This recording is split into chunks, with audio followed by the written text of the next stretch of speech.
The last few weeks have been significant ones for China's People's Liberation Army Navy.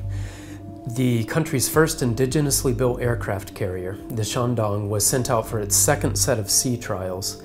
This aircraft carrier is expected to be commissioned into service in the Navy sometime next year, and it will bring China a significant step nearer to accomplishing its goal of having an aircraft carrier battle group.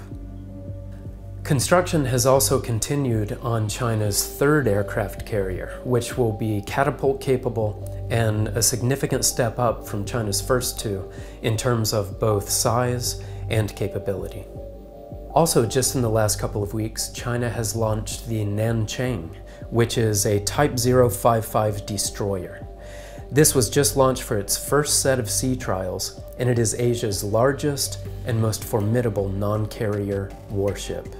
The Type 055 is a guided missile destroyer, and it's believed to include anti-air, anti-submarine, and anti-surface capabilities. And China's building at least 4 of these right now. These developments are significant because, unlike most of the vessels that the Chinese Navy has right now, these aircraft carriers and destroyers are blue water capable. That means that they are able to navigate across the deep waters of the open oceans and just really considerably extend the reach of the Chinese Navy. China is also continuing to tighten its grip on the South China Sea, and it's continuing to develop its first overseas military base in the East African nation of Djibouti.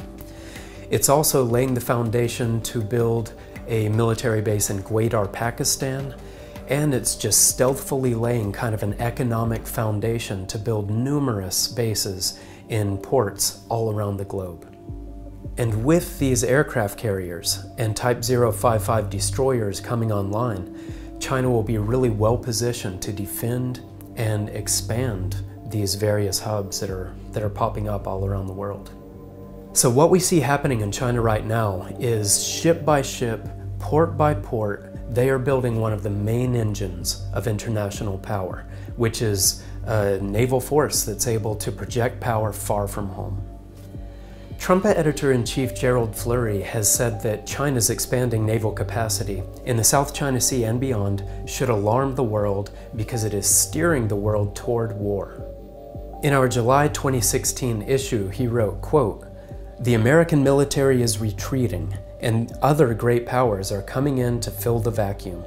China is intimidating the nations of Southeast Asia into submission to its will. Everything is headed in the direction of war." Mr. Flurry's understanding of where China's rising naval power is leading is founded on Bible prophecies. In Deuteronomy 28 verse 52, God tells the nations of Israel that if they reject him, he will hand maritime dominance over to their enemies. And Mr. Flurry explained that this is a prophecy for the modern-day descendants of Israel.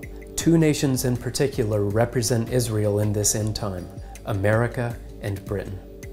The fact that China's growing naval might is happening in locations that just a few short years ago were under the control of the US and Britain, and the fact that China's rise is happening in a way that challenges America's maritime dominance shows that this prophecy in Deuteronomy is being fulfilled.